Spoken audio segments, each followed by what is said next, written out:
Well, welcome back to DIY RV and Home. Today we're cooking with Greg, and we're going to be doing us some roasted Brussels sprouts. Now, don't run away from the video just yet. You got to at least watch it and give this a shot. So let's run into the kitchen. Let's get this thing started.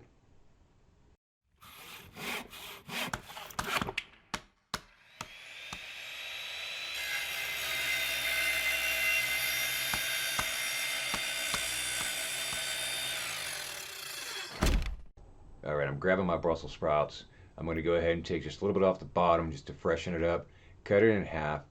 Remove some of the leaves on the outside just so I have a real nice clean Brussels sprout to work with. I'm going to continue doing that until I get them all cut up and thrown into a bowl. Once that's done, we'll be right back.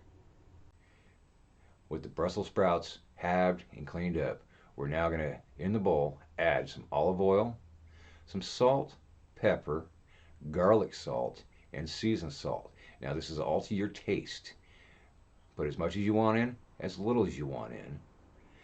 And if you want, why not add some bacon? Everything goes better with bacon, right?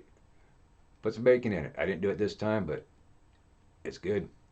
So now, once we get all that in, we got to mix it up. And this is where you get your hands dirty. You get your hands oily. That's right. Get those hands in there and just start mixing it up. Don't worry. Go over the sink, wash your hands up in a minute. This is important. This is where the loving comes in. Now, once you got that mixed up thoroughly, put it on a sheet pan. I like to put mine cut side down.